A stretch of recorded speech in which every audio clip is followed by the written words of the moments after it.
Hi friends, welcome to my channel Dara's Cooking Demo. இன்னைக்கு நம்ம பார்க்க போற ரெசிபி எங்க ஊர் கொங்கு ஸ்பெஷலுங்க. கொள்ளு கடைஞ்சு கொள்ளு ரசம் எப்படி வைக்கிறதுன்னு பார்க்க போறோம். அதுக்கு தேவையான பொருட்கள் இப்போ என்னென்னன்னு பார்த்தறலாம். நான் கொள்ளு வந்து ஏற்கனவே ஒரு 1.5 கப் கிட்ட போட்டுருக்கேன். அது வந்து ஏற்கனவே குக்கர்ல நல்லா வேக வச்சிருக்கேன். அப்புறம் வெங்காயம் கட் பண்ணி வச்சிருக்கேன். ஒரு 1/2 கப் நான் வந்து சின்ன வெங்காயம் பெரிய வெங்காயம் ரெண்டுமே சேர்ந்து கட் பண்ணியிருக்கிறேன். நீங்கள் சின்ன வெங்காயமே போடுறதுனால போட்டுக்கலாம், பெரிய வெங்காயமே போடுறதுனால போட்டுக்கலாம், ஒன்றும் பிரச்சனை இல்லை. பூண்டு ஒரு 5-6 பல் கட் பண்ணி வச்சுருக்கேன். காரத்துக்கு வரமிளகா, கருவேப்பிலை எடுத்து வச்சுருக்கிறேன். தேவையான அளவு உப்பு, எண்ணெய், ஒரு 2 ஸ்பூன் வந்து தனியா சீட்ஸு, ஒரு 1.5 ஸ்பூன் வந்து 1.5 டேபிள் ஸ்பூனு வந்து ஜீரகம் எடுத்து வச்சுருக்கிறேன். இப்போ எப்படி செய்கிறதுன்னு பார்க்கலாம். இப்போது பேன் வச்சுருக்கேங்க. அதில் வந்து ஒரு 2 டீஸ்பூன் எண்ணெய் ஊற்றிக்கலாம். எண்ணெய் ஹீட் ஆன உடனே நம்ம எடுத்து வச்சுருக்கிற ஜீரகம் அப்புறம் தனியா சீட்ஸ் அது போட்டுடலாம்.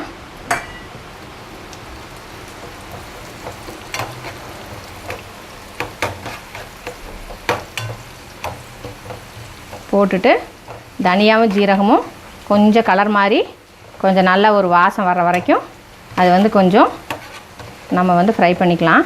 பண்ணிவிட்டு பார்க்கலாம். இப்போது அது நல்லா வறுத்து கலர் மாறிடுச்சுங்க. இப்போ நம்ம எடுத்து வச்சுருக்கிற மிளகா போட்டு நம்ம கலந்துக்கலாம். அது கூடவே வெங்காயம், பூண்டு ரெண்டையும் உள்ள சேர்த்துக்கலாம். கருவேப்பிலை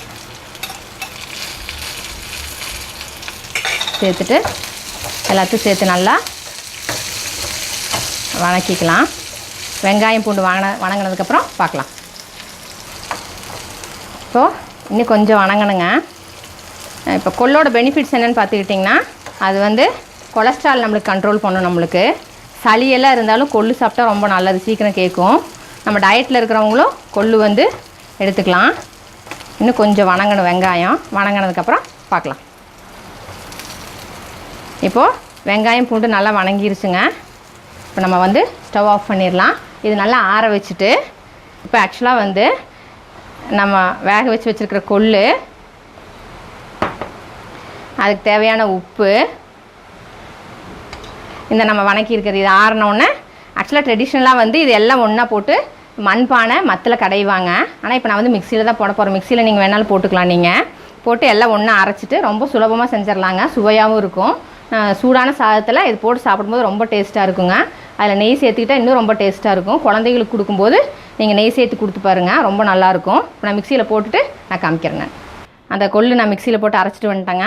உங்களுக்கு வந்து ஃபைன் பேஸ்ட்டை வேணாலும் நீங்கள் அரைச்சிக்கலாம், இல்லை கொஞ்சம் கோர்ஸ் பேஸ்ட்டை வேணாலும் நீங்கள் அரைச்சிக்கலாம். அது உங்கள் சாய்ஸ். இப்போது கொள்ளு ரசம் எப்படி வைக்கிறதுன்னு பார்க்கலாங்க. அதுக்கு தேவையான பொருட்கள் நான் வந்து ஒரு 1.5 இன்ச் அளவுக்கு புளி வந்து தண்ணியில் ஊற வச்சுருக்கிறேன். கொள்ளு வேக வச்ச தண்ணி எடுத்து வச்சுருக்கிறேன். ஒரு 2 டேபிள் ஸ்பூன் கொள்ளு வந்து வேக வச்ச கொள்ளு எடுத்து வச்சுருக்கிறேன். அதுக்கு தேவையான உப்பு, தாளிக்க எண்ணெய், தேவையான அளவு தண்ணி, கருவேப்பிலை கொத்தமல்லி எடுத்து வச்சுருக்கிறேன், பூண்டு தட்டி வச்சுருக்கிறேன், தாளிக்கிறதுக்கு வரமிளகா, ரசம் கலக்கிறதுக்கு ஒரு தக்காளி, அப்புறம் மிக்சியில் போட்டு அரைக்கிறதுக்கு நம்ம பொடி நுணுக்கிறதுக்கு 1.5 டீஸ்பூன் வந்து ஜீரகம், 1.5 டீஸ்பூன் பெப்பர், 2 டீஸ்பூன் வந்து தனியா சீட்ஸு, ஒரு வரமிளகா. இப்போ இந்த நம்ம கொள்ளு வேக வச்சுருக்கிற அந்த கொள்ளு மிக்சியில் பொடி பண்ணணும்.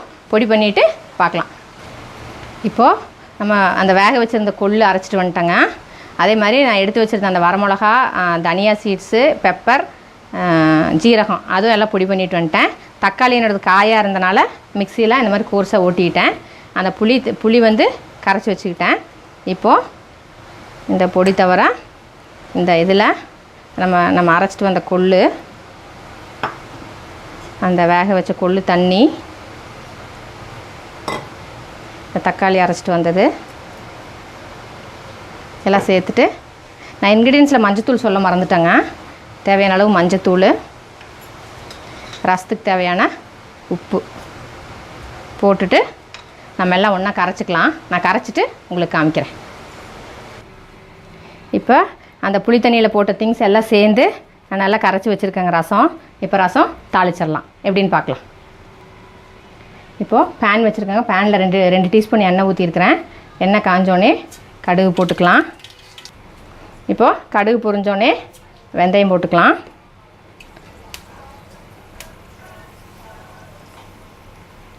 வெந்தயம் கொஞ்சம் செவக்கட்டும். வெந்தயம் செவந்தோடனே பெருங்காயத்தூள் ஒரு பிஞ்சு, அப்புறம் நம்ம எடுத்து வச்சுருக்க வரமிளகா சாட்டை பண்ணிவிட்டு நம்ம எடுத்து வச்சுருக்கிற பூண்டு போட்டுக்கலாம். பூண்டு சேர்த்துட்டு அந்த எண்ணெயிலே பூண்டு எண்ணெயில் சேர்த்தோன்னே ஒரு நல்ல மணம் வருது. அடுத்தது நம்ம எடுத்து வச்சுருக்கிற இந்த பொடி, நம்ம நுணுக்கி வச்சுருக்கிற பொடி அதையும் போட்டு எண்ணெயில் ஒரு மிக்ஸ் கொடுத்துட்டு, ரொம்ப வணங்கணுங்கிறதெல்லாம் இல்லை, சும்மா ஒரு மிக்ஸ் கொடுத்தா போதும். கொடுத்துட்டு நம்ம கரைச்சி வச்சுருக்கிற ரசம்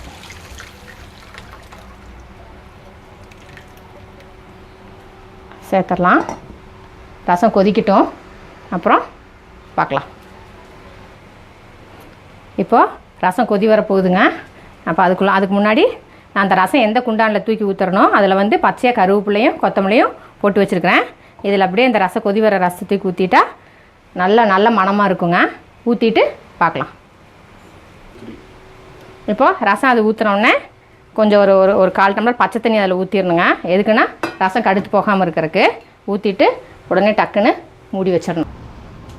இப்போ எங்கள் ஊர் கொங்கு ஸ்டைல் கொள்ளு பருப்பு கடைஞ்சது கொள்ளு ரசம் ரெண்டும் தயாராக இருக்குது. சூடான ஒயிட் ரைஸில் நெய் ஊற்றி பரிமாறினா டேஸ்ட்டு செம்மையாக இருக்குங்க. நான் இப்போ அப்படி தான் சர்வ் பண்ண போகிறேன். இந்த வீடியோ உங்களுக்கு பிடிச்சிருக்குன்னு நினைக்கிறேன். பிடிச்சிருந்தா லைக் பண்ணுங்கள், ஃப்ரெண்ட்ஸ் அண்ட் ரிலேட்டிவ்ஸுக்கு ஷேர் பண்ணுங்கள். டிஷ் எப்படி இருந்துச்சுன்னு செஞ்சு பார்த்துட்டு எனக்கு கமெண்ட் பாக்ஸில் கமெண்ட் பண்ணுங்கள். புதுசாக சேனல் பார்க்குறவங்க சேனல் ப்ளீஸ் சப்ஸ்கிரைப் பண்ணிடுங்க. இன்னொரு வீடியோவில் நான் உங்களை மீட் பண்ணுறேன். Until then, stay blessed and be happy always. Thank you.